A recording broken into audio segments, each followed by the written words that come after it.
একটা হচ্ছে ইকোনমিক। ফিনান্সিয়ালটা করা হয় হচ্ছে কোম্পানি বা মানে ওনারের স্বার্থে, সেটা ইন্ডিভিজুয়াল হতে পারে, অর্গানাইজেশন হতে পারে বা কোম্পানি হতে পারে। যে কিনা প্রজেক্টটা নিচ্ছে সে প্রজেক্টটা থেকে প্রজেক্টে কিছু ইনভেস্ট করতেছে এবং after certain period of time সে কি করবে, প্রজেক্ট থেকে কিছু বেনিফিট পাবে। কাজেই তার চোখে সে ইনভেস্ট করছে এবং কিছু বেনিফিট পাচ্ছে, প্রজেক্টটা ভায়াবল কিনা। কাজেই ব্যক্তিগত স্বার্থে বা ওনারের স্বার্থে যখন আমরা প্রজেক্টটা ভায়াবল কিনা চেক করতেছি, তখন এটাকে আমরা বলতেছি ফিনান্সিয়াল অ্যাপ্রাইজাল। আর যদি সেম জিনিসটা করা হয় দেশের স্বার্থে বা সোসাইটির স্বার্থে, যে প্রজেক্টটা আমার স্বার্থে হয়তো কোনো একটা প্রজেক্ট অলাভজনক হতে পারে, কিন্তু প্রজেক্টের ফলে দেখা যাচ্ছে আশপাশের কিছু মানুষজনের সুবিধা হচ্ছে বা দেশের একটা সুবিধা হতে পারে। তার মানে ওনারের স্বার্থে যদি একটা প্রজেক্ট বেনিফিশিয়ারি নাও হয়, দেখা যায় সোসাইটি বা কান্ট্রি মানে অ্যাজ এ নেশন প্রজেক্টটা হয়তো হতে পারে, বেনিফিশিয়ারি হতে পারে।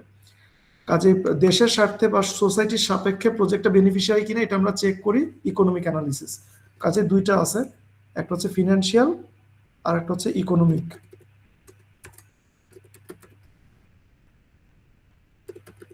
ঠিক আছে, এবং এইটা ছাড়া আমরা দুইটা আমরা বিসিআর এবং এনপিভি এই দুইটা জিনিস আমরা বের করা শিখছি, ক্যালকুলেট করা শিখছি।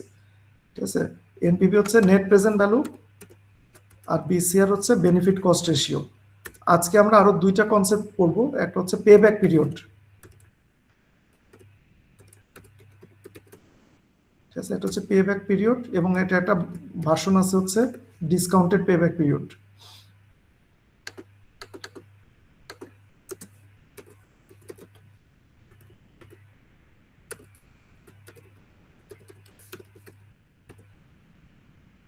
পে ব্যাক পিরিয়ড এবং তার অথবা ডিসকাউন্টেড পে ব্যাক পিরিয়ড, এবং আরেকটা হচ্ছে আইআরআর।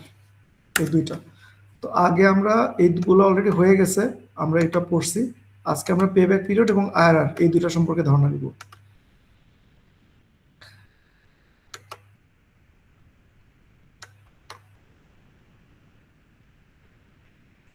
ধরা যাক গতদিন আমরা যে প্রজেক্টটা নিছি এই প্রজেক্টেরই আমরা এইটুকু একটু কপি করে আমরা নতুন একটা জায়গায় নিয়ে যাই। এটার নাম দেই এনপিভি এন্ড বিসিআর। এটা আমরা নাম দেই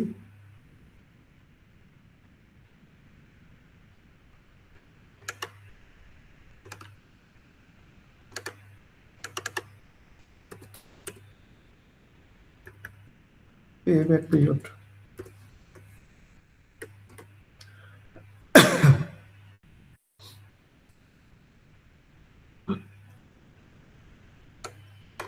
আচ্ছা, পেব্যাক পিরিয়ড কনসেপ্টটা হচ্ছে গিয়ে অনেকটা স্ট্রেট ফরওয়ার্ড। যে আমি একটা ইনভেস্ট করতেছি, ঠিক আছে, আমার জন্য এটা জাস্ট খালি একটা নতুন একটা একটা কলাম তৈরি করতে হবে কিউমুলেটিভ। ঠিক আছে, তাহলে কিউমুলেটিভটা কি, যেহেতু এটা প্রথম বছর মানে এর আগে আর কোনো ক্যাশ ফ্লো নাই, কিউমুলেটিভটা বের করার আগে আমরা আর একটা বের করব, সেটা হচ্ছে গিয়ে বেনিফিট বা নেট বেনিফিট। ঠিক আছে, বেনিফিটের সূত্র হচ্ছে আমার ইনকাম মাইনাস ইনভেস্টমেন্ট, এই দুটো বিয়োগফল হচ্ছে নেট বেনিফিট।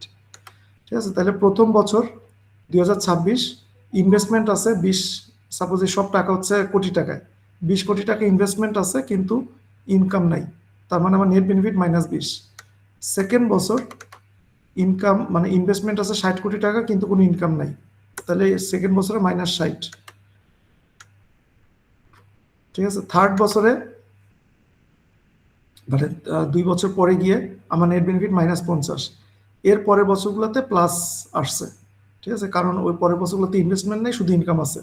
ইনকাম এবং মাইনাস ইনভেস্টমেন্ট দিলে আমার নেট বেনিফিট। আচ্ছা, এখন আমরা যদি চিন্তা করি যে পেব্যাক পিরিয়ড হচ্ছে গিয়ে কোন সময়ে আমার ইনভেস্টমেন্টটা একবারে ডিরেক্টলি ফেরত আসবে, ওই পিরিয়ডটাকে বলা হচ্ছে পেব্যাক পিরিয়ড। মানে যত বছর পরে আমার টোটাল ইনভেস্টমেন্টটা আমি রিটার্ন পাবো, মানে জিরো হবে, ব্রেক ইভেন পয়েন্ট হবে, ওইটাকে বলা হচ্ছে পেব্যাক পিরিয়ড।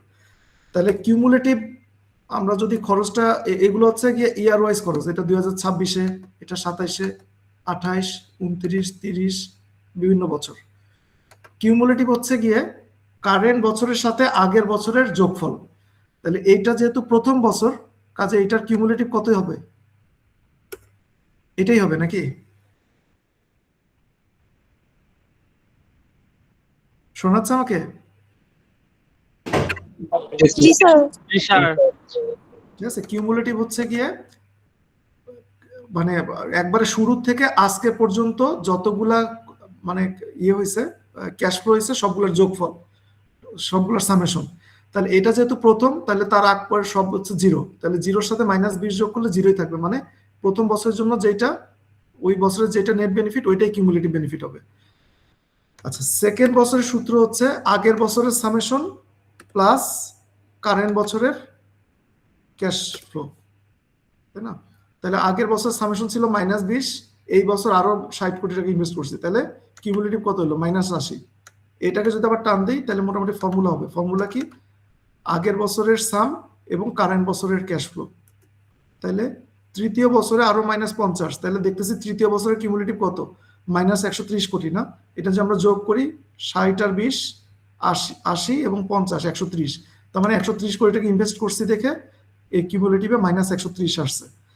এর পরের বছরটা যদি করি, এইবার হচ্ছে এই পর্যন্ত -130 ছিল, তার সাথে কারেন্ট +30 বেনিফিট আসছে, এই জন্য ওই কিউমুলেটিভটা কমে যায়, মানে বেড়ে -100 হলো, তাই না? মানে আগের বছরের সাথে কারেন্টটা যোগ, এবং যত সময় যেতে থাকবে মাইনাসের পরিমাণটা কমতে থাকবে। ঠিক আছে, কমতে কমতে এক সময় দেখলাম কি, এই যে 2032-এ গিয়ে এটা পজিটিভ হয়েছে, 2031-এ এটা নেগেটিভ ছিল, তাই না?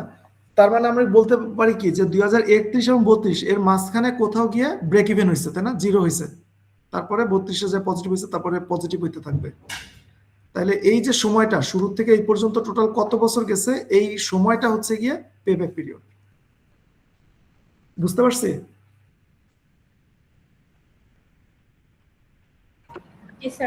জি স্যার। মানে সহজ কথা, যে আমরা যদি বলি যে কত বছরে আমার টাকাটা উঠে আসবে, তাহলে আমি যখন এই কোশ্চেনটা করবো, তার মানে আমি পেব্যাক পিরিয়ডটা জানতে চাচ্ছি। তাহলে পেব্যাক পিরিয়ডের ইকুয়েশনটা সহজ, এটা হচ্ছে, ঠিক আছে, নাম্বার অফ ইয়ার, যতগুলো নেগেটিভ ক্যাশ ফ্লো, কতগুলো বছরে নেগেটিভ ক্যাশ ফ্লো ছিল, ঠিক আছে, number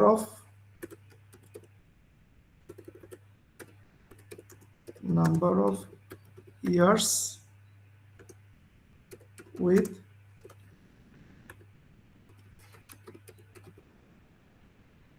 negative cash flow.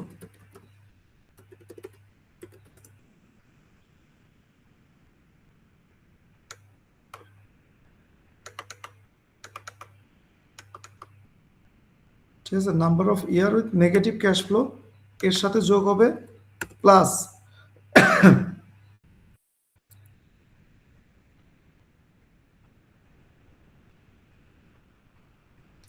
absolute value of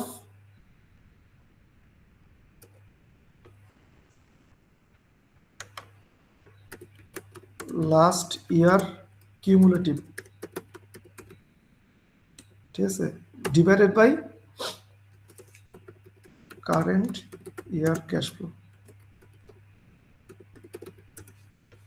ঠিক আছে, আজকে তো অফিস থেকে নিচ্ছে, আমার কাছে ওই যে ইয়েটা নাই, ওই কি বলে যে আমি গ্রাফিক প্যাডটা আমার কাছে নাই, এই জন্য আমি আসলে মানে লিখতে পারতেছি না।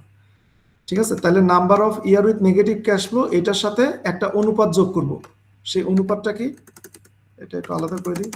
অ্যাবসোলুট ভ্যালু নেব কার, লাস্ট ইয়ারের কিউমুলেটিভ, এটা অ্যাবসোলুট ভ্যালু নিব, ডিভাইডেড বাই কারেন্ট ইয়ারের পজিটিভ ক্যাশ ফ্লো যেটা, সেটা পজিটিভ লিখলে হয়তো বুঝতে আরো সুবিধা হবে।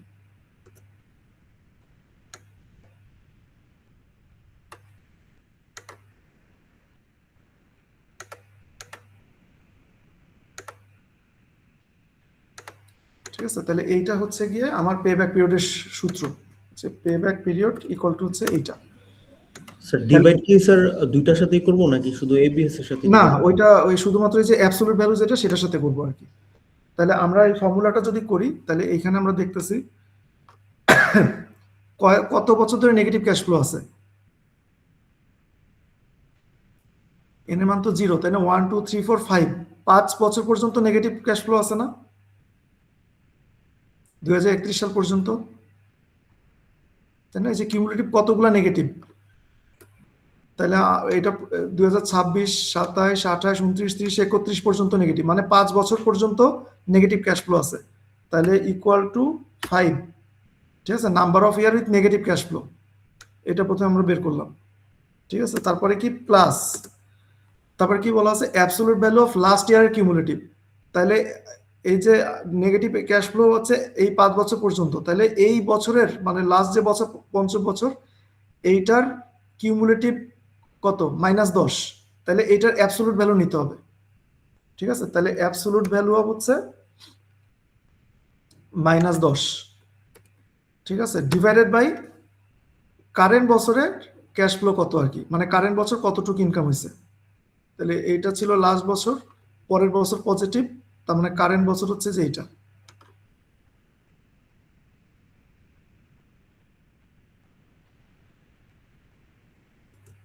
ঠিক আছে? তাহলে 5.2 ইয়ার্স, তাহলে এইটা হচ্ছে কি আমার অ্যান্সার হবে আর কি।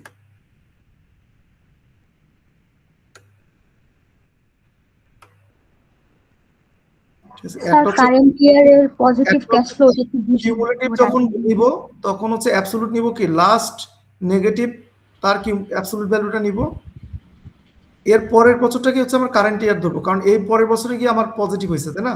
তাহলে কারেন্ট ইয়ারের এই যে মানে পজিটিভ ক্যাশ ফ্লো এইটা নিব আর কি, কিউমুলেটিভ না কিন্তু, ঠিক আছে? স্যার মানে -10 এর বছরটাকে আমরা ধরবো না? ধরছি তো, এই যে -10 কে তো এই যে অ্যাবসলিউটের ভিতর ঢুকাইছি। না স্যার, +5 এর প্রথমে যে লিখলাম এই যে no year with negative cash flow, এইটার কথা বলছি আর কি, মানে ওই সময় কি -10 কে আমরা ধরবো না? না, প্রথমটা হচ্ছে গিয়ে number of years with negative cash flow, কয়টা বছর নেগেটিভ ক্যাশ ফ্লো আছে? 6টা স্যার। ছয়টা কোথায়? এই প্রথম বছর তো, এটা তো কারেন্ট বছর, এটা তো জিরো, এটা তো 2026 থেকে 2026 থেকে এক বছর পার হয় না, আচ্ছা আচ্ছা আচ্ছা, জি স্যার। তাই না? এইখানে জিরো আছে দেখে পঞ্চম তাহলে স্যার বছরে 5টা যায়, স্যার। হ্যাঁ পঞ্চম বছরে যায় নেগেটিভ ক্যাশ ফ্লো লাস্ট আছে, তাহলে 5 আমরা প্রথমে নিব, ঠিক আছে? তারপর হচ্ছে গিয়ে লাস্ট যেটা মানে যে -10 যেটা, সেটার অ্যাবসলিউট ভ্যালু ডিভাইডেড বাই এই মানে পরের বছরের যে পজিটিভ ক্যাশ ফ্লো যেটা, সেটা কিউমুলেটিভ না কিন্তু, হ্যাঁ, আচ্ছা স্যার। ঠিক আছে? তাহলে এই ফর্মুলা দিলে 5.2, তাই না? 5.2 ইয়ারে গিয়ে আমার হচ্ছে পেব্যাক পিরিয়ডটা হবে আর কি।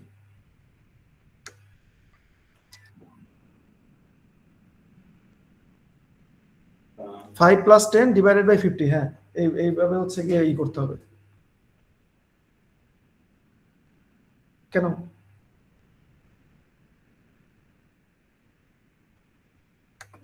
কেন 5? তুমি পুরাটা একবারে মানে 5টা তো বাইরে থাকবে, ভাগের বাইরে থাকবে, কারণ কি আমি বলি, এটা হচ্ছে কত সময় পরে আমি টাকাটা রিটার্ন পাবো, তুমি ইনটুইশন থেকে চিন্তা করো, ঠিক আছে? ফর্মুলা বাদ দাও, যে কত বছর পরে, তার মানে আমি দেখতেছি কিউমুলেটিভটা প্রথমে মাইনাস থেকে আস্তে আস্তে বেড়ে গেছে, পরে যখন পজিটিভ ক্যাশ ফ্লো শুরু হয়েছে তখন কিউমুলেটিভ কমতে কমতে জিরো হয়েছে, তার মানে এতগুলা বছর তো আমাকে ওয়েট করতেই হবে যতদিন পর্যন্ত কিউমুলেটিভটা নেগেটিভ ছিল, তাই না? এরপরে মানে 2031 সালেও এটা নেগেটিভ ছিল, 2032 সালে গিয়ে এটা পজিটিভ হবে, তার মানে 31 আর 32-এর মাঝখানে কোথাও হবে, তার মানে 31 সাল পর্যন্ত থাকবেই, এই জন্য number of year with negative cash flow 5 একটা থোকই থাকবে, আলাদা থাকবে, এরপরে প্লাস এই -10 ডিভাইডেড বাই আমি এই বছর ইনকাম করছি 50, আগে মাইনাস আমি ড্রব্যাকে ছিলাম -10 কোটি, এই বছর ইনকাম করছি 50 কোটি, তাহলে 50 কোটি যদি সারা বছর ধরে ইনকাম করি, আর 10 কোটি হচ্ছে আমার বছর শুরুতে ছিল, তাহলে হয়তো 2 মাস বা 4 মাসের মধ্যেই আমি হচ্ছে ওইটা ব্রেক ইভেনে চলে আসবো আর কি, ঠিক আছে? এই কনসেপ্ট থেকে আর কি এই ফর্মুলাটা আসছে।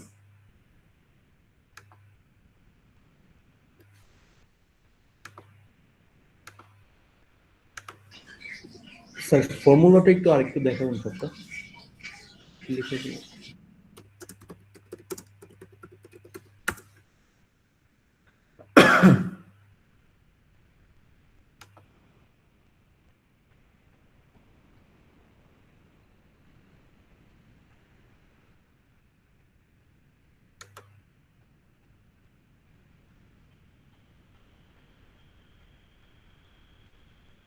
আচ্ছা, ফর্মুলাটা এইটা, শুধুমাত্র ডিসকাউন্টেডটা বাদ দিয়ে আমরা যখন ডিসকাউন্টেড পেব্যাক পিরিয়ড করব তখন ডিসকাউন্টেড শব্দটা লাগাবো, তাছাড়া এরকমই ফর্মুলা, যে পেব্যাক পিরিয়ড হচ্ছে years before the payback period occurs.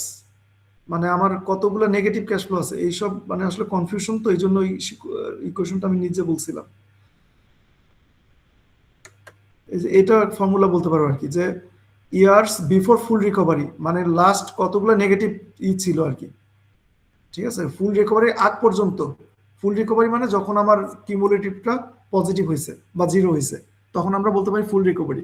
তাহলে ওই তার আগ পর্যন্ত কতগুলো বছর, plus unrecovered cost at the start of the year, ঠিক আছে, divide by cash flow during the year. এটা এটা একটু ই করে নিতে পারো, এই ইকুয়েশনটাও ইউজ করতে পারো, অথবা আমি যেটা বলছি সেটাও ই করতে পারো আর কি।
এই যে ফর্মুলাটা এরকম, যে পেব্যাক পিরিয়ড হচ্ছে number of years with negative cash flow,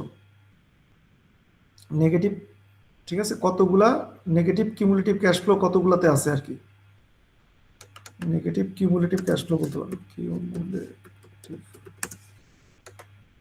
ঠিক আছে, যে আমার এখানে বাম পাশে এই কিউমুলেটিভ ক্যাশ ফ্লো করে কতগুলা বছর আছে, তাহলে প্রথমটা 0, তারপরে 1, তারপরে 2, তারপরে 3, 4, 5, 6, 7, তার মানে পঞ্চম 5 বছর পর্যন্ত নেগেটিভ ক্যাশ ফ্লো ছিল, নেগেটিভ কিউমুলেটিভ ছিল, ঠিক আছে, তারপরের বছরে যায়, ষষ্ঠ বছরে যায় পজিটিভ আসছে। তাহলে আমার সূত্র হচ্ছে number of years with negative cumulative cash flow, তার মানে এটা হচ্ছে 5, ঠিক আছে, তারপরে এটা হচ্ছে প্লাস, তারপর হচ্ছে absolute value of last year cumulative. তাহলে এই যে 5 বছরের মধ্যে লাস্ট ইয়ার কোনটা, এটার অ্যাবসোলুট ভ্যালু, মানে -10 লিখবো না, এটাকে আমরা লিখবো হচ্ছে +10। এই কথাটাই নিচে ঘুরায় লেখা আছে, unrecovered cost at the start of the year, মানে ষষ্ঠ বছরের শুরুতে আমার নেগেটিভে কততে শুরু করছি, -10 থেকে শুরু করছি, এই জন্য এটা বলা আছে unrecovered cost at the start of the year, এই কস্টটা আনরিকভার্ড মাইনাসে আছে। তারপরে হচ্ছে divided by cash flow during the year, তাহলে যে কারেন্ট ইয়ার আমি একটা পজিটিভ শব্দটা লাগাইছি যে যাতে কনফিউশন না হয়, এই কারেন্ট বছরের পজিটিভ ক্যাশ ফ্লো, ঠিক আছে, 10/50,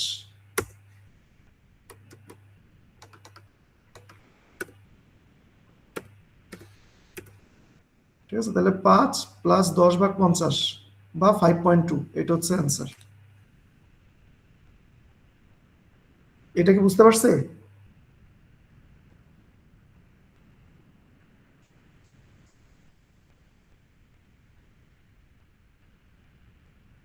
ঠিক আছে, খুব সহজভাবে মনে করো কেউ তোমার কাছ থেকে 5,000 টাকা ধার নিছে, সে হচ্ছে প্রত্যেক মাসে মাসে 1,000 টাকা করে ফেরত দিচ্ছে।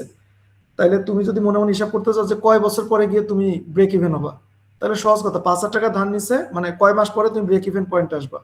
তাহলে 5,000 টাকা ধার নিছে, প্রত্যেক মাসে 1,000 করে ফেরত দিচ্ছে, তাহলে 5 মাস পরে তুমি হচ্ছে রিটার্নটা পেয়ে যাবা। এইটাই হচ্ছে পে ব্যাক পিরিয়ড, যে আমার টাকাটা আমি আই এম পেইড ব্যাক, ঠিক আছে, from the benefit of the investment, যে আমি যে ইনভেস্টমেন্টটা করছিলাম সেটা ফুল রিকভার করে ফেলতেছি বা পুরোটা পেয়ে যাচ্ছি, এই জন্য এটার নাম হচ্ছে পে ব্যাক পিরিয়ড।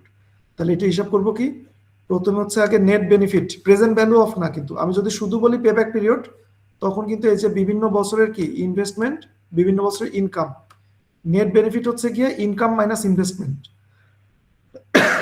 ঠিক আছে, যে প্রত্যেক বছর বছর নেট বেনিফিট কত। তারপর একটা কলাম করা লাগবে, সেটা হচ্ছে কিউমুলেটিভ। কিউমুলেটিভ হচ্ছে আগের সব বছরের যোগফল। তাহলে প্রথম বছর যেহেতু এর আগের কোনো কিছু নাই, কাজে প্রথম বছর কিউমুলেটিভ -20 হবে। সেকেন্ড বছর আবার হচ্ছে -60, মানে 60 কোটি টাকা ইনভেস্টমেন্ট আছে। তাহলে -20 ছিল আগের, খাতার মধ্যে অলরেডি ব্যাংক থেকে লোন ছিল বা আমি ইনভেস্ট করে রাখছিলাম 20 কোটি, আরো 60 কোটি টাকা লোন নিছি, তার মানে 80 কোটি টাকা খরচ হয়ে গেছে। ঠিক আছে, এর পরের বছর আবার 50 কোটি টাকা ইনভেস্ট করছি, তার মানে অলরেডি মাইনাসে ছিলাম 80, তারপর আরো 50, মানে -130। এর পরের বছরে আমরা লাভ শুরু করছি 30 ক্রোর, তাহলে -130 ছিল, আমার রিকভার হইলো 30 কোটি টাকা, তাহলে এখনো লসে থাকলাম -100 কোটি টাকা। পরের বছরে আবার 40 কোটি টাকা হয়েছে, তাহলে -100 প্লাস 40 -60। ঠিক আছে, প্রত্যেক বছরের কিউমুলেটিভ হচ্ছে আগের বছরের কিউমুলেটিভ প্লাস এই বছরের ক্যাশ ফ্লো। এইভাবে করে আমরা এই পে ব্যাক পিরিয়ডটা বের করতে পারি। কারোর যদি কনফিউশন না থাকে তাহলে আমরা ক্লোজ, মানে এই টপিকটা শেষ করতে পারি। কারো কোনো কনফিউশন আছে কিনা?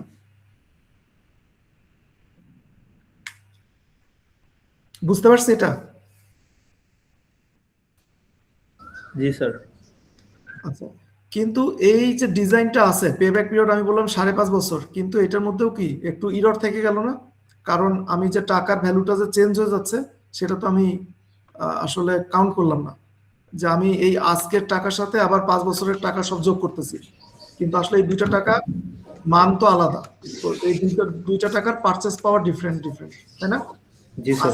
20 কোটি টাকা ইনকাম করতেছি, সামনের বছর 40 কোটি টাকার সাথে ডিরেক্ট যোগ দিচ্ছি, কাজে এই যে মানে মিসম্যাচ বা কনসেপচুয়াল যে প্রবলেমটা আছে, সেটাকে দূর করার জন্য ডিসকাউন্টেড পে ব্যাক পিরিয়ড আসছে আর কি।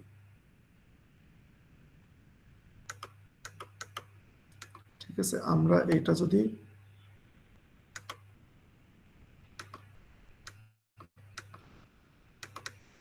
আমরা হচ্ছে ডিসকাউন্টেড পে ব্যাক পিরিয়ডটা একটু দেখব। ডিসকাউন্টেড খুব সহজ কনসেপ্ট, যেহেতু ডিসকাউন্টেড জিনিসটা, ডিসকাউন্ট কিভাবে করতে হয় তোমাদের শেখাইছি।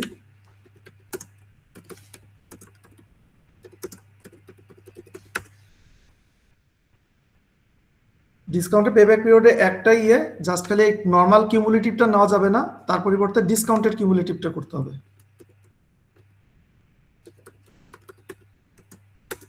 তাহলে ডিসকাউন্টেড কিউমুলেটিভ করতে গেলে এই যে এটা হচ্ছে ডিসকাউন্টেড বেনিফিট নিয়ে আসতে হবে।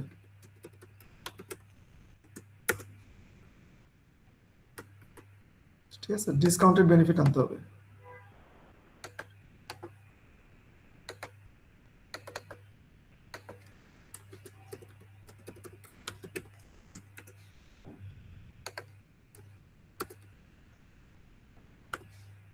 তাহলে ডিসকাউন্টেড বেনিফিট আমরা কি পাবো? আমরা নেট বেনিফিটটা তো পাওয়া ইজি, কারেন্ট বছরের ইনকাম মাইনাস কারেন্ট বছরের ইনভেস্টমেন্ট, ইনকাম মাইনাস ইনভেস্টমেন্ট হচ্ছে কি আমার বেনিফিট। এই পর্যন্ত আমরা আগেই পাইছি। এখন এইখানে একটা জাস্ট খালি ওই যে ডিসকাউন্ট ফ্যাক্টর, আমরা এই যে বিসিআর এমপিভি যেভাবে ক্যালকুলেট করার সময় ডিসকাউন্ট ফ্যাক্টর একটা বের করছিলাম না, সেটা ডিসকাউন্ট ফ্যাক্টর বের করতে হবে। তাহলে ডিসকাউন্ট ফ্যাক্টর ফর্মুলা কি ছিল? 1 divided by 1 plus discount rate, নাকি টু দি পাওয়ার n, এই ফর্মুলাটা ছিল না?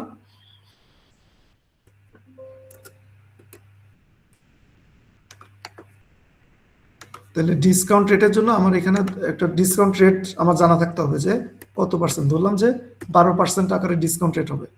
তাহলে আমার ডিসকাউন্ট ফ্যাক্টর হচ্ছে 1 divided by 1 plus discount rate, ঠিক আছে, to the power number of year, এই যে কততম বছর এন।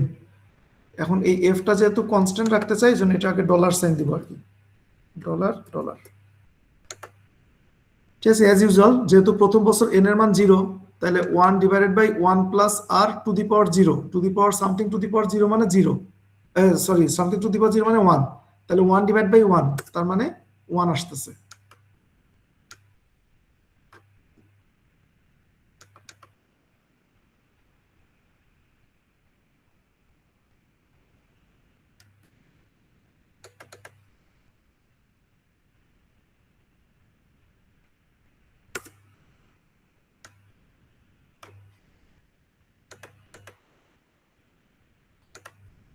ঠিক আছে, 1 ডিভাইড বাই এটা, এটার ফর্মুলা তো আমরা দেখছি, 1 ডিভাইড বাই 1 প্লাস আর 12% মানে 0.12, তাহলে 1 ডিভাইড বাই 1 প্লাস 0.12 মানে হচ্ছে 1 ডিভাইড বাই 1.12।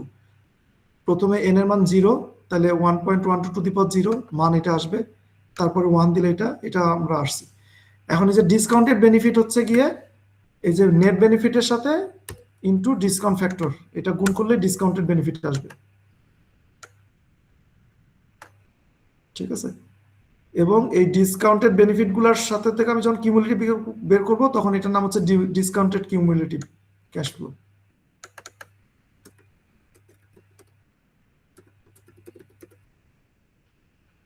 ঠিক আছে, তাহলে আমরা দেখতেছি যে প্রথম বছর 20 কোটি টাকা ইনভেস্টমেন্ট, সেকেন্ড বছর 60 কোটি টাকা ইনভেস্টমেন্ট। তো সেকেন্ড বছর 60 কোটি টাকা মানে আমি যখন এটা ডিসকাউন্ট করছি মানে আজকের ভ্যালুতে নিয়ে আসছি, তাহলে আজকের ভ্যালুতে 20 কোটি টাকা, এটা তো আজকে তো 2026 সাল, এটা ঠিক আছে। 2027 সালে 60 কোটি টাকা মানে আজকের ভ্যালুতে 54 কোটি টাকা।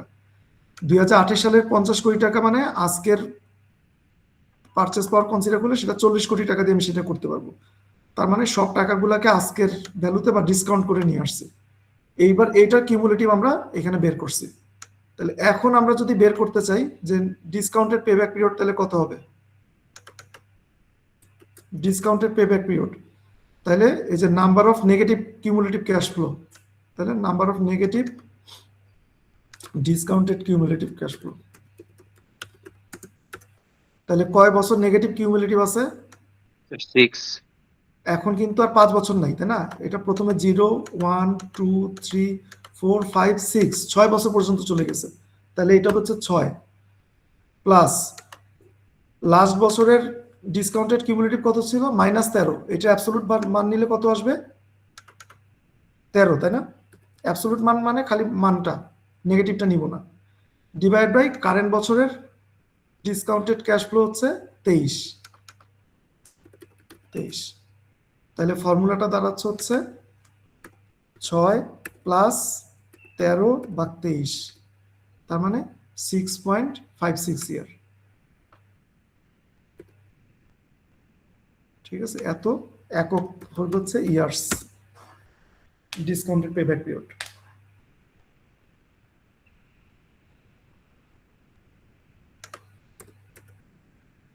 এটা কি বুঝতে পারছি? ডিসকাউন্ট করার কারণে সামনের বছরগুলোর ইনকামগুলো ছোট হয়ে আসছে, এই জন্য আমার টাকা রিকভার করতে আরো বেশি সময় লাগবে। ঠিক আছে, এই জন্য আগেরটা নর্মাল পেব্যাক পিরিয়ড 5.5 বছর আসছে। এইটা এত ক্যালকুলেশন ছাড়া জাস্ট মাথার মধ্যে খুব সংক্ষেপে একটা আইডিয়া পাওয়া যায় যে কত বছর আমি টাকাটা ফেরত পাচ্ছি। অ্যান্সার 5.5 বছর। কিন্তু আমি যদি টাকার ইনফ্লেশন বা ডিইভ্যালুয়েশনটা কনসিডার করি, তাহলে আমরা দেখতে পাচ্ছি যে আসলে 5.5 বছর না, প্রায় 6.5 বছর লাগবে টাকাটা ফেরত আসতে। এবং অবশ্যই এটা যদি আমি আর এর মান যদি চেঞ্জ করে দিই, আর এর মান যদি 15 করি, তাহলে কত হবে এটা?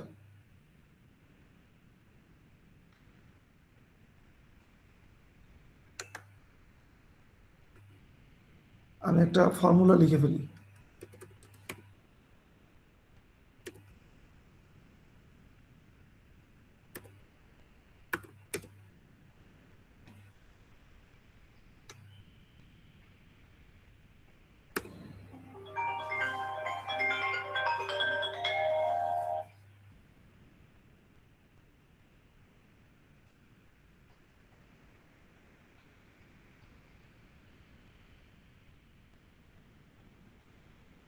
হ্যাঁ সাথী, হ্যাঁ আদাব, হ্যাঁ আচ্ছা অসুবিধা নাই, আমি অফিসে আছি, আমি শেষ করে তোমাকে ফোন দিচ্ছি। আচ্ছা ঠিক আছে, তোমার কাছে রাখো, আমি এসে তোমার কাছ থেকে নিবো টোকেন। আচ্ছা।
আচ্ছা আমি এটা অটোমেটেড করতে চাচ্ছিলাম, সময় লাগবে, ওইদিকে না যাই।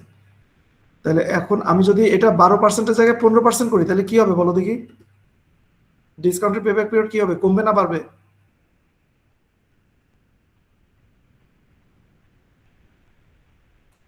ইনটিউশন কি বলে? হ্যাঁ, কারণ আমি ডিসকাউন্ট করতেছি মানে টাকার ডিভ্যালুয়েশন আরো বেশি হচ্ছে, টাকার ভ্যালু আরো দ্রুত কমতেছে। তাহলে আমার ইনকাম যেহেতু ফিউচারে, কাজে ফিউচারের টাকাটা আরো দ্রুত ছোট হয়ে যাবে, তার মানে আমার টাকাটা রিটার্ন পাইতে আমার আরো বেশি সময় লাগবে, এই জন্য পেব্যাক পিরিয়ডটা বাড়বে। এই যে এখন দেখতেছি 7 বছরও কুল হচ্ছে না, মানে প্রজেক্টটা আসলে বেনিফিশিয়ারি নাই, এটা কখনো রিটার্ন আসবে না 15% বেনিফিটে। দেখছো কোথাও পজিটিভ হচ্ছে? সবগুলাই নেগেটিভ, তাই না? তার মানে প্রথম 3 বছরের নেগেটিভের পরে পরের বছর পজিটিভ ইনকাম মানে বেনিফিট হওয়ার পরেও আলটিমেটলি আমরা যদি প্রেজেন্ট ভ্যালুতে কনভার্ট করি বা টাকাকে যদি ডিসকাউন্ট করি তাহলে দেখতেছি যে আসলে কখনোই এটা মানে জিরো হচ্ছে না বা পজিটিভ হচ্ছে না।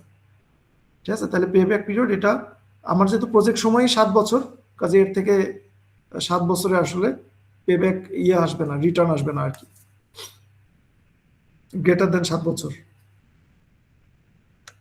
ঠিক আছে, আর এটা যদি আমরা আবার 15% না করে আমরা যদি 8% চিন্তা করি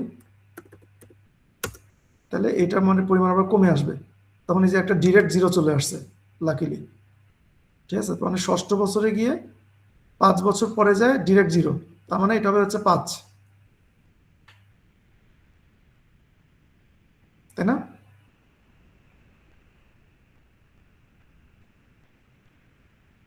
না সরি, ছয় ছয় ছয় হবে আর কি, কারণ ফর্মুলা কি যে যে কয়টা নেগেটিভ, এখানে নেগেটিভ আছে হচ্ছে 5টা, মানে প্রথমটা যেহেতু জিরো তার মানে পঞ্চম বছর পর্যন্ত নেগেটিভ আছে, তাহলে 5 plus absolute value of last negative মানে 31, তাহলে এটাকে অ্যাবসোলুট ভ্যালু করলে প্লাস হয়ে যাবে 31 ডিভাইড বাই কারেন্ট বছর 32, 31/32 মানে প্রায় 1-এর কাছাকাছি।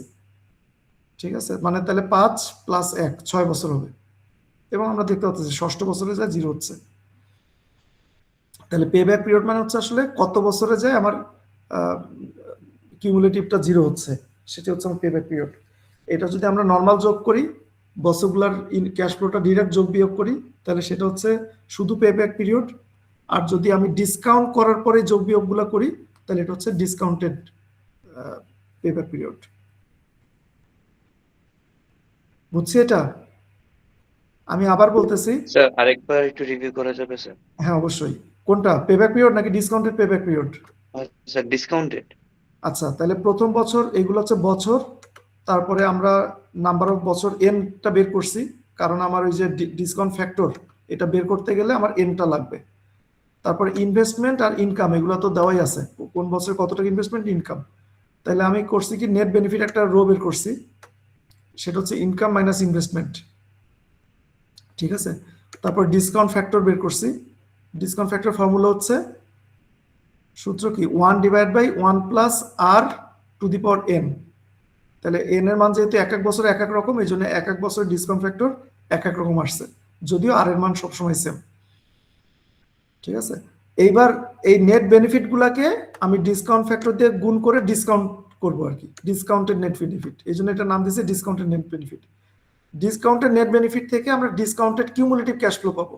আগেরবার এই নেট বেনিফিট থেকে ক্যাশ কিউমুলেটিভ মানে ক্যাশ ফ্লোটা আনছিলাম, এবার এই নেট বেনিফিটের পরিবর্তে ডিসকাউন্টেড নেট বেনিফিট থেকে ডিসকাউন্টেড কিউমুলেটিভ ক্যাশ ফ্লো আমরা বের করব। ঠিক আছে, এইবার এই পেব্যাক পিরিয়ডের সিমিলার ফর্মুলা, যে কয়টা বছরে নেগেটিভ ক্যাশ ফ্লো আছে প্লাস লাস্ট বছরের নেগেটিভ সেটার absolute value divided by current বছরের পজিটিভ যেটা।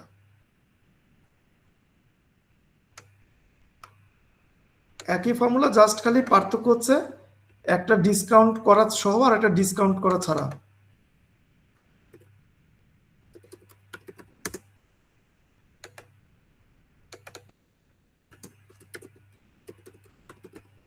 বুঝছি এটা? জি স্যার। জি স্যার। কারো অসুবিধা আছে বুঝতে? আচ্ছা, আজকে ক্লাসটা কি কেউ রেকর্ড করতেছি? রেকর্ড করলে রেকর্ডটা একটু হোয়াটসঅ্যাপ গ্রুপে দিয়ে দিলে মানে ভালো হয়, অনেকে হয়তো মিস করে বা আবার একটু যদি রিকল করতে চায়। আচ্ছা, থ্যাংক ইউ। ঠিক আছে, আর একটা ছোট যে টপিক বুঝাতে যাচ্ছে সেটা হচ্ছে আইআরআর।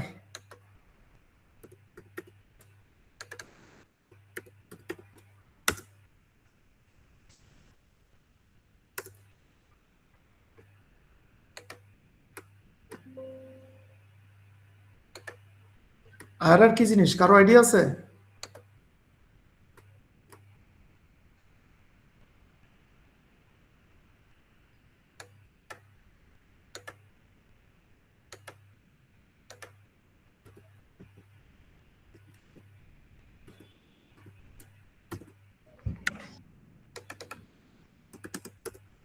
ঠিক আছে, আইআরআর হচ্ছে ইন্টারনাল রেট অফ রিটার্ন।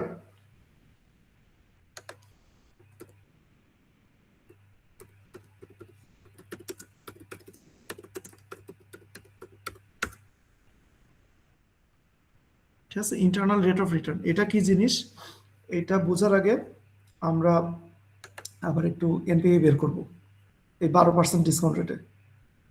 তাহলে ইনভেস্টমেন্ট ইনকাম ডিসকাউন্ট ফ্যাক্টর, ঠিক আছে, তারপরে হচ্ছে ডিসকাউন্টেড ইনভেস্টমেন্ট অথবা প্রেজেন্ট ভ্যালু, একই কথা, প্রেজেন্ট ভ্যালু অফ ইনভেস্টমেন্ট,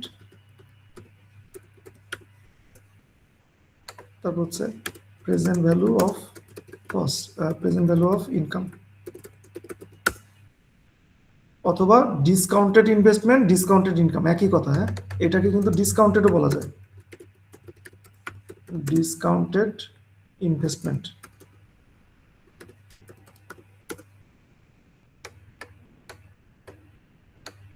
ঠিক আছে, একই জিনিস।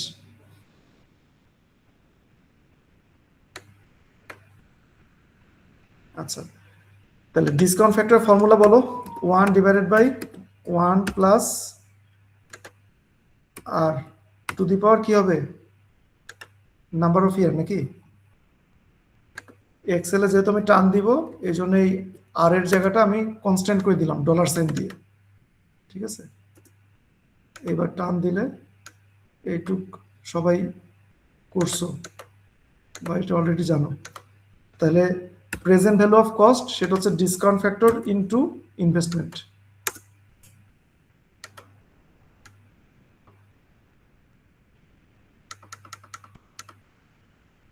ঠিক আছে, আর প্রেজেন্ট ভ্যালু অফ বেনিফিট এটা হচ্ছে ডিসকাউন্ট ফ্যাক্টর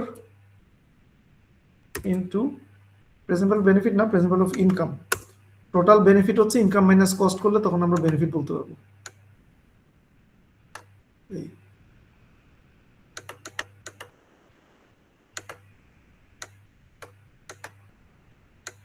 এটা নিয়ে আসি, যদিও জিরো আছে, তারপর বলতে পারো যে স্যার আপনারা এটা আনেন নাই কেন।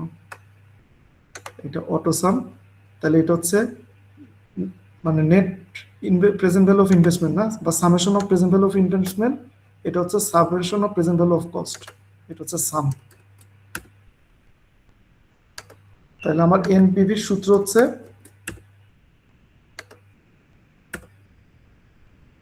ঠিক আছে, এই যে এইটার সাম প্রেজেন্ট ভ্যালু অফ ইনকামের সাম মাইনাস প্রেজেন্ট ভ্যালু অফ ইনভেস্টমেন্টের সাম, তাহলে এইটা। তাহলে আমরা দেখতেছি আর এর মান যদি 12% হয় তাহলে এনপিভি হচ্ছে গিয়ে 9.66। ঠিক আছে,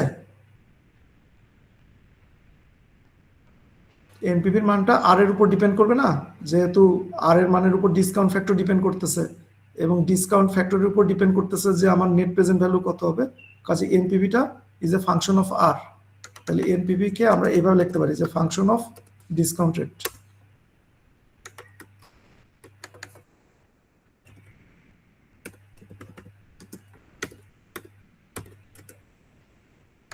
না কি যন্ত্রণা,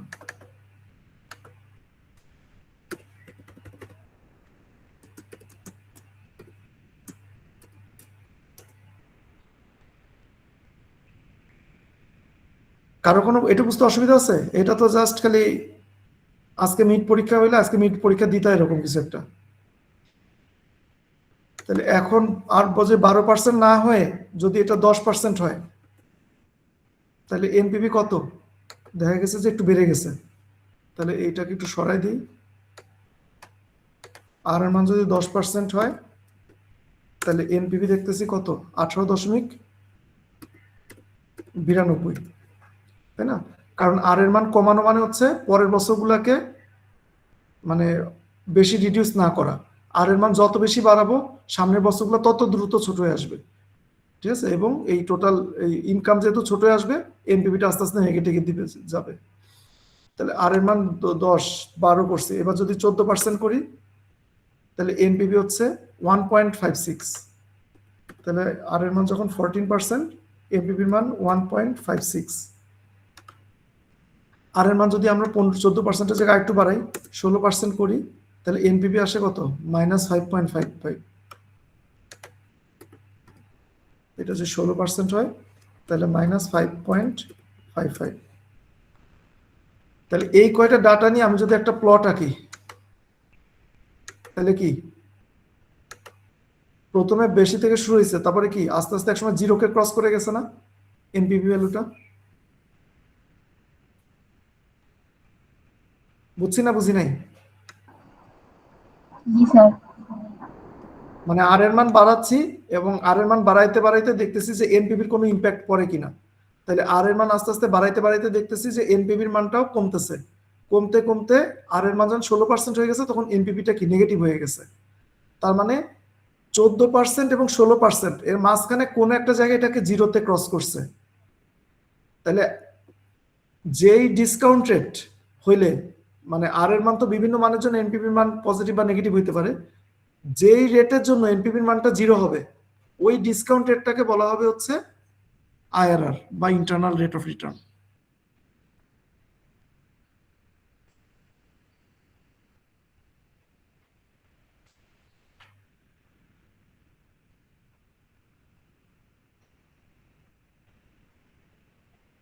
এটুকু কি বুঝছি? জি স্যার। আমরা এক্স অ্যাক্সিসে হচ্ছে বিভিন্ন ডিসকাউন্ট রেট প্লট করতেছি এবং ওয়াই অ্যাক্সিসে এনপিভি ভ্যালুগুলো প্লট করতেছি। ওয়াই অ্যাক্সিসে এনপিভি প্লটগুলো ভ্যালু করলে দেখা যাবে যে কোনো একটা ডিসকাউন্ট রেটে যায় এনপিভির মানটা আর এর মান বাড়ানোর সাথে সাথে কমতে থাকে, এবং কোনো একটা ভ্যালুতে যায় এনপিভি মানটা জিরোকে ক্রস করে। তাহলে যেই পয়েন্টে এনপিভি পজিটিভ থেকে নেগেটিভ হয় মানে ব্রেক ইভেন হয় এনপিভিটা যেই ডিসকাউন্ট রেটের জন্য আর এর যেই মানের জন্য, আর এর ওই স্পেসিফিক মানটাকে বলা হয় হচ্ছে আইআরআর। তাহলে আমরা এখান থেকে বুঝতেছি আইআরআর এর মানটা হবে 14% এবং 16%-এর মাঝখানে।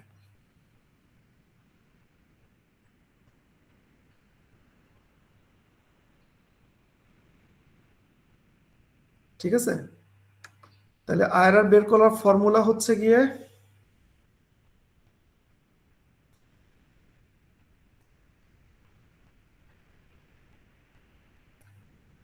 বোর্ড থাকলে ভালোই তো।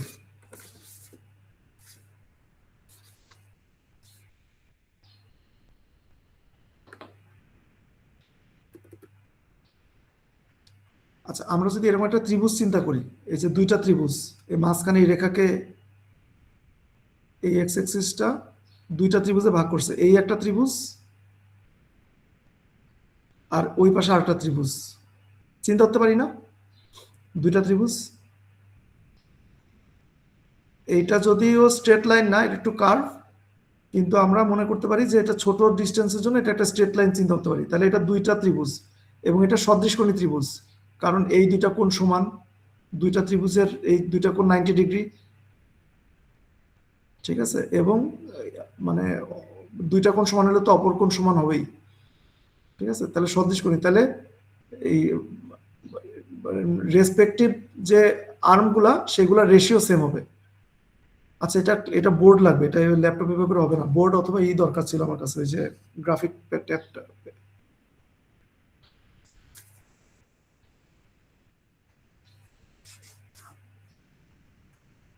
আর এটা R1 NPV1 হচ্ছে NPV2 R2 R minus R1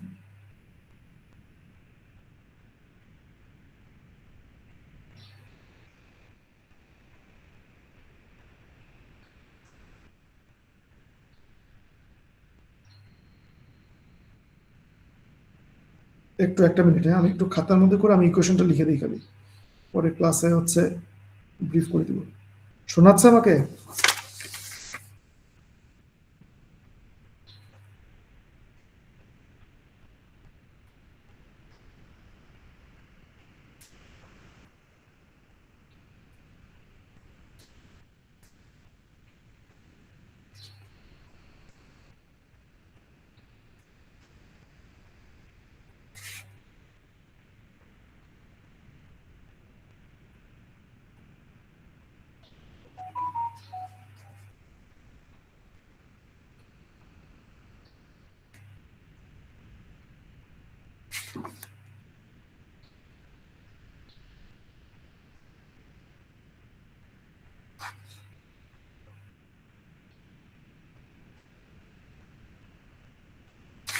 আচ্ছা, এটা বের করার জন্য আমার এই যে দুইটা এনপিভি ডিসকাউন্টেড লাগবে এবং একটাকে পজিটিভ এনপিভি হইতে হবে আর একটাকে নেগেটিভ এনপিভি হইতে হবে।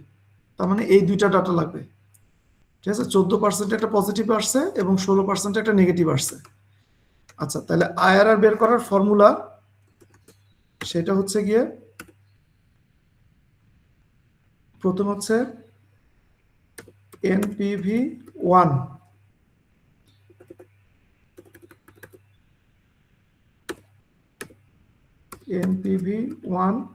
into R2 minus NPV2 into R1 ভাগ NPV1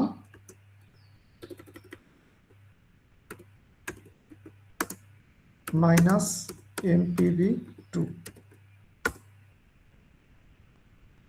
তো দেখতে একটু সুন্দর করার জন্য এটা কেটে নিচে নিয়ে আসি।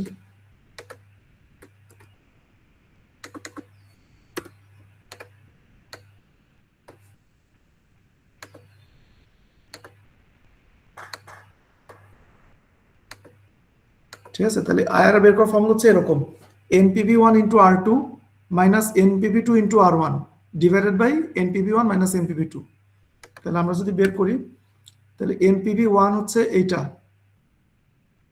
ঠিক আছে, যেটা পজিটিভ, ইন্টু R2, এই যে এটা হচ্ছে R2 16%, মাইনাস NPV2 হচ্ছে এইটা, ইন্টু R1 এটা, এটা ব্র্যাকেট দিয়ে ক্লোজ,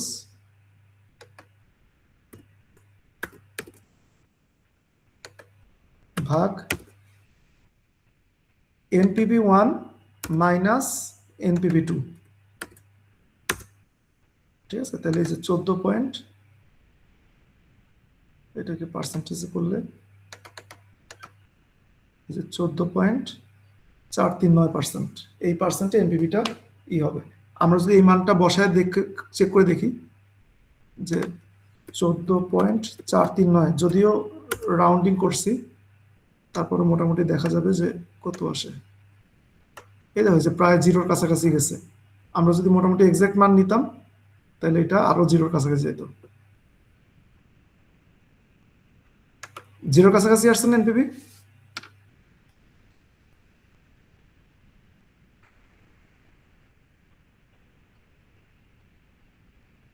ঠিক আছে, তাহলে এটার জন্য দুইটা লাগবে, একটা R1 রেট লাগবে আর একটা R2, দুইটা ডিফারেন্ট রেটে দুইটা ডিফারেন্ট এনপিভি বের করতে হবে, একটা এনপিভি 1 একটা এনপিভি 2।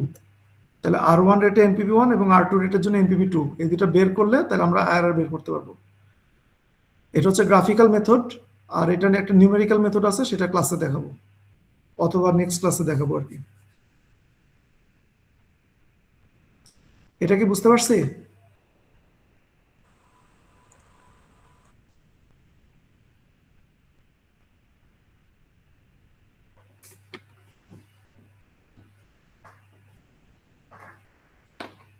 প্রথমে একটা ডিসকাউন্ট রেটের জন্য এনপিভি কিভাবে বের করতে হয় এটা তো আমরা জানি।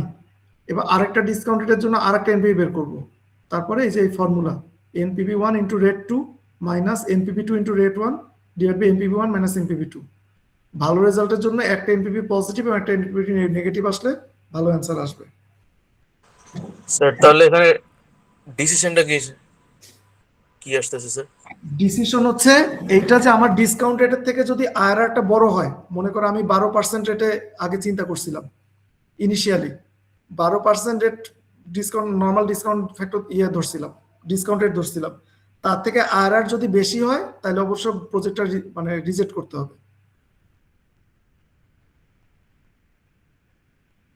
ঠিক আছে, এবং আইআরআর যদি দেখা যায় যে এর থেকে কম হয়, উল্টা বলছি, আইআরআর যদি আমার ডিসকাউন্ট রেটের থেকে বেশি হয় তাহলে প্রজেক্টটা অ্যাকসেপ্টেবল, আর আইআরআর যদি আমার ডিসকাউন্ট রেটের থেকে কম হয় তাহলে প্রজেক্টটা রিজেক্ট করতে হবে। তো আমি নর্মালি যেহেতু এর আগে 12% রেটে ধরছিলাম, এনপিভি বিসিআর এগুলো 12% রেটে বের করছি, তাহলে 12%-এর থেকে এখানে আইআরআর ভ্যালুটা 14% আসছে, মানে বড় আসছে, তার মানে আমি প্রজেক্টটা অ্যাকসেপ্ট করব। আর যদি ছোট আসতো তাহলে রিজেক্ট করতাম।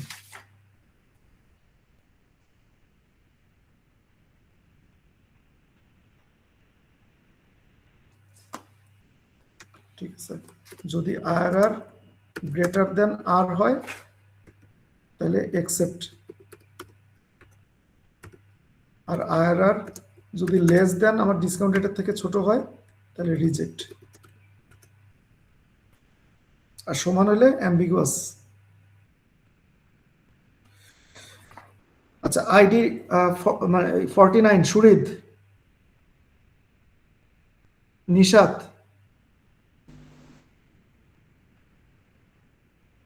Nurtaj, present sir. Takiya, yes sir. Mahtab. Yes, sir. আমারটা কি হয়ে গেছে? তোমারটা কি, আইডি কি, নাম কি?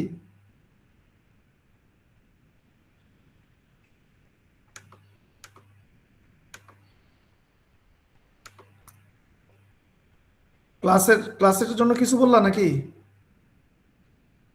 স্যার মেবি ভুলে মাইক খুলে কথা বলে ফেলছে স্যার। আচ্ছা সরি স্যার, মাইক অন হয়ে গেছিল। আচ্ছা, Nishat, present sir. Farhana, Bayezid, present sir. Sabbir, Tofayel, Present, sir. Sumaiya, Mubasir, present sir. Meghla, Tauhid, সৃষ্টি,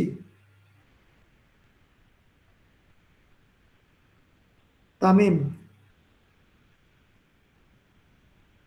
আয়েশা। স্যার এটা কি Present, sir. সৈকত? তামিম হাসান সৈকত, হ্যাঁ। জি স্যার, ও স্যার ছিল স্যার, ওর মোবাইলের চার্জার প্রায় শেষ, ও আমাকে বলছো বাসে সামথিং, বাসের ছবিও দিছে, ও বলছে যে একটু প্রেজেন্টটা দিয়ে আচ্ছা দিতে। ঠিক আছে, সোলাইমান তানভীর, জি স্যার, আমি sir. Marjuk, Mehjabin, present sir. Shahriar, Yes, sir. Sarfaraz, Anika, Asin. Sir Anika তো আছে। ইয়েস স্যার না বললে কিভাবে হবে? কি জানি আনিকা আছো?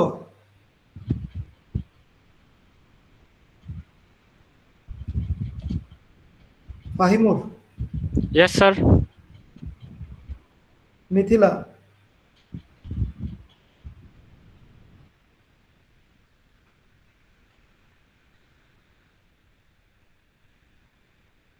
Mahmud, Rukaiya, Tanvir, Present, sir. Rifa, Present, sir. Shamul, present sir. Joy, Present, sir. Samir, present sir. Sifat, sir ও ছিল একটু আগে নাকি মসজিদে গেছে এই জন্য রাখছি। আচ্ছা, Farha, Afifa, present sir. Nafisa, Present, sir. Simiya, Tanha, Present, sir. Kitab, present sir. Shrabasti, present sir. Oni, Rukaiya, Present, sir. Raisa, yes sir. Priyonti, Present, sir. Tarek, present sir. Sanvir, Yes, sir. Halima, Present, sir. Sadman, Present, sir. Nirupam,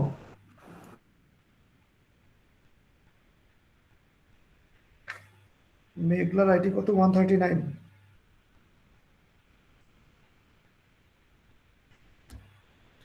ঠিক আছে, তাহলে স্যার আমি ছিলাম নিশাত লুবনা শুরুর দিকে একদম। কত আইডি? আমার আইডি স্যার এই নেটওয়ার্ক সমস্যা করছিল। নিশাত আইডি লুবনা কত? আইডি কত? স্যার 20-20-2 60-053 শুরুর দিকে একদম 3 নম্বরে। আচ্ছা ঠিক আছে, ঠিক আছে, তাহলে নেক্সট ক্লাসে দেখা হবে। নেক্সট ক্লাস কবে? পরশুদিন? জি স্যার। আচ্ছা ঠিক আছে।